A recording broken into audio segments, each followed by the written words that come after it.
cute utes should have cute names, and Nissan hits the mark with its new Kicks. What were Honda and Toyota thinking with snoozers like HR-V and CHR? Nissan's subcompact crossover hit dealerships last spring, a replacement of sorts for the slow-selling Juke. Sales through October of last year, 13,576, already topped Juke's numbers for all of 2017.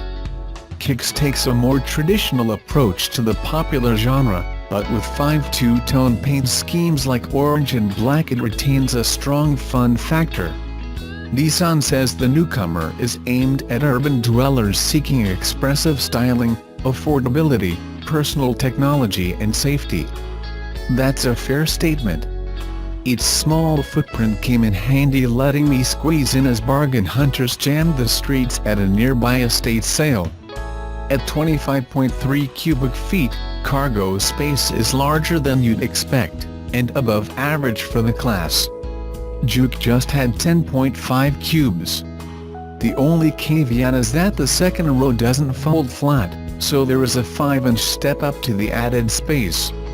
As for affordability, 2019 stickers start at $19,535, including destination. For the decently equipped SFYI, there are no significant changes for 2019 except a slight price bump. Even so, Kicks is at the low end of the subcompact price field along with the popular Jeep Renegade. Kia Soul, smaller but taller and less fuel efficient, undercuts both. By comparison, many direct competitors start around $21,000, not much less than Kicks' mid-grade SV. Kicks may be cute, but it doesn't have a big kick on the highway. Acceleration is adequate, not quick but not slowest in the pack. Power comes from 1.6-liter 4-cylinder rated at 122 horsepower. All-wheel drive is not available, sticking with the urban vehicle theme. If zippiness delivers your kicks, Hyundai Kona is a good option. But there's a trade-off. Kicks is rated at 33 miles per gallon in combined city highway driving, compared to Kona at 30. Another option for fuel-conscious drivers is Kia Niro, a hybrid rated between 43 and 50 mpg, but costing a few thousand more. Nissan does a great job with seats, and Kicks is no exception. There's a lot more legroom up front than in many small and mid-size vehicles. Rear seats are comfortable with enough legroom for adults depending on how the front buckets are adjusted. And speaking of those buckets, they are very supportive and comfy. The infotainment system isn't fancy, but that helps make it easy to use. Apple CarPlay and Android Auto are standard on the SV. A Bose audio system is an option on the top-line SR model. Another reason to recommend the SR is that you get the helpful blind spot monitor, automatic emergency braking and rear cross-traffic alert.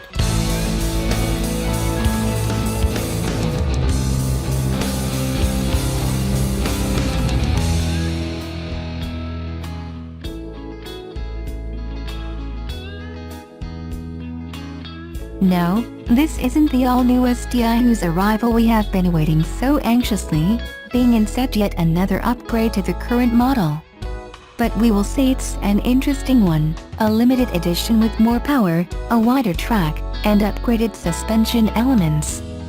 Finally, in a somewhat ironic touch considering how long the STI was denied to the US market, it'll be sold exclusively in America.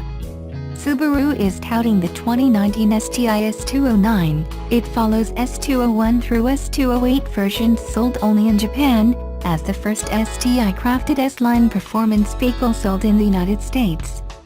The car's improvements start with a 2.5-liter Boxer 4, which gets a bigger, boostier turbo, forged pistons and con rods, a high-flow intake, bigger injectors, a burlier fuel pump, and freer flowing mufflers. Coolest of all is the intercooler's external water spray system, operated by a button on the steering wheel. Horsepower is estimated at 341, 31 more than the standard 2019 STI and 36 more than the non-RA 2018 cars. Subaru didn't specify a torque figure, but it did promise a 10% bump at 3,600 RPMs. The chassis gets updates as well, starting with a 0.6-inch wider track and wide body sheet metal that makes the S209 1.7 inches broader of beam than a standard STI. Also of note are stiffer springs, upgraded Bilstein dampers, a 0.8-inch rear anti-roll bar, upgraded bushings, and a handful of stiffening braces and bars, plus specially developed 265/35 Dunlop GT600A summer tires wrapping 19-inch BBS wheels. Subaru says, it all adds up to more than 1.00 G of lateral grip. Naturally, the S209 has styling tweaks and badges to distinguish it from ordinary STIs. Only 2 color combinations, World Rally Blue with gray wheels and Crystal White with gold, will be offered. Subaru says it will build around 200 units of the US exclusive car. Pricing must wait until near the on-sale date in late 2019, but the S209 pseudo-predecessor, the $50,000 Type RA, likely provides a guide. The S209 may not be the new generation STI we've been waiting for, but it should keep us plenty amused until that one shows up.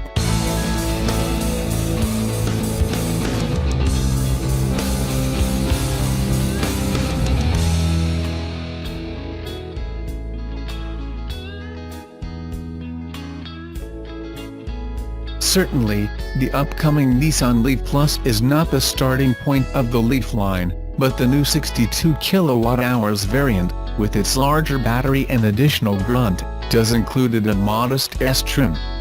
And it seems the cheaper version of the long-range electric hatch packs a range advantage over its pricier siblings.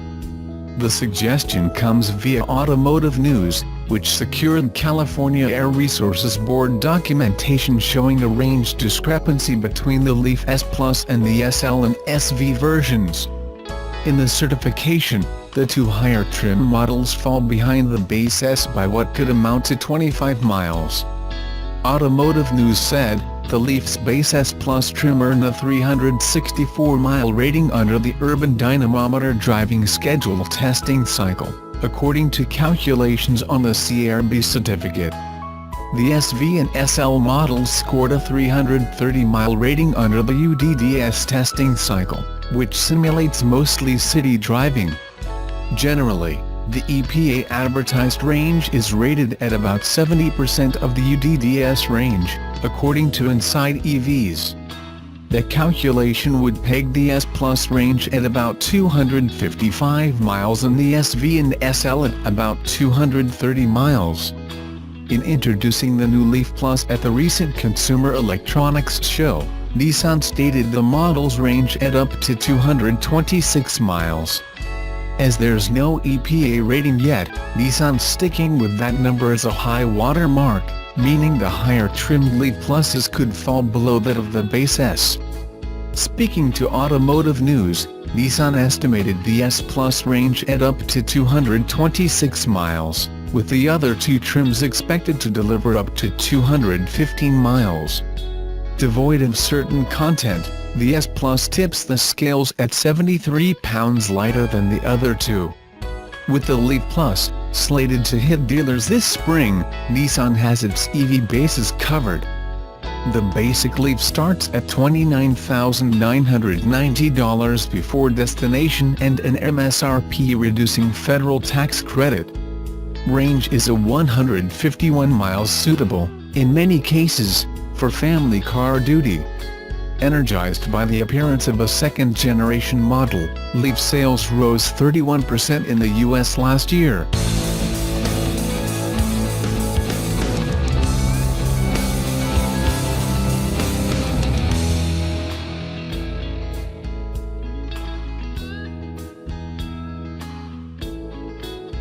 The Subaru Forester Compact SUV, one of the most popular cars in the Pacific Northwest, is thoroughly revamped for 2019.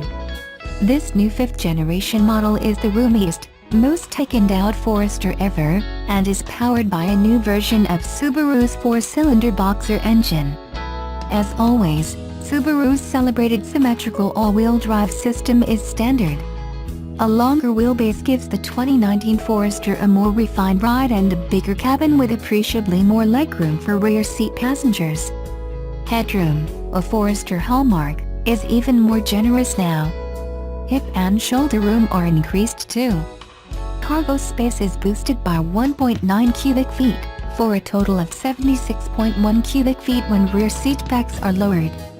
To optimize handling of large items, the rear gate opening maximum width is increased, and according to Subaru the opening is up to 8 inches wider than on some of Forester's competitors. A power lift gate is standard or optional, depending on trim level. There are 5 trim levels of the 2019 Subaru Forester: the Base Forester, Premium, Sport, Limited and Touring. Pricing with a $975 destination charge included ranges from $25,270 to $35,270. New standard features on the base model include LED headlights, eyesight driver assist technology, auto start-stop, active torque vectoring, automatic climate control, electronic parking brake, trailer stability assist, welcome lighting, and Subaru's SI Drive engine performance management system. The Sport trim, a new model for 2019.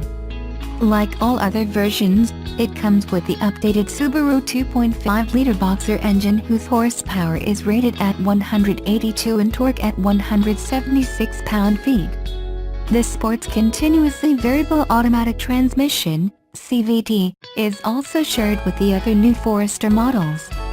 In addition to or along with other trims, the Sport includes a superabundance of standard features. One exception is driver focus, a new safety technology on Forester this year. Using facial recognition software, it identifies signs of driver fatigue or distraction and delivers audio and visual warnings to alert the driver. Driver focus would have come in handy for Clark Griswold in Vacation, but then filmed him would be without one of its funniest scenes. In today's real world of increasingly distracted drivers, driver focus can be a literal lifesaver. This new safety technology is standard on the Forester Touring model.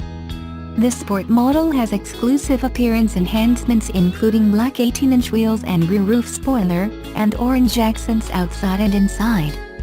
The Forester Sport also has its own version of SI Drive with intelligent and sport sharp modes, and an exclusive version of the CVT that has a 7-speed manual mode with paddle shifters. The Sport's interior styling is flashy, and the array of screens and controls can look daunting to the tech-shy, thrilling to the tech-crazed. The Tester was equipped with the Subaru Starlink multimedia system with an 8-inch touchscreen and all the latest infotainment and connectivity equipment. Performance ratings for the 2019 Forester engine are up by 12 horsepower and 4 pound-feet of torque over the previous model. The new powertrain is livelier than the old one but still no powerhouse. That's fine, though. The many people who buy Foresters are typically more interested in fuel economy than power surges. Forester delivers in that regard with an EPA rating of 26 mpg city, 33 mpg highway, and 29 mpg combined. And there's still plenty of energy available for merging onto freeways with self-respect.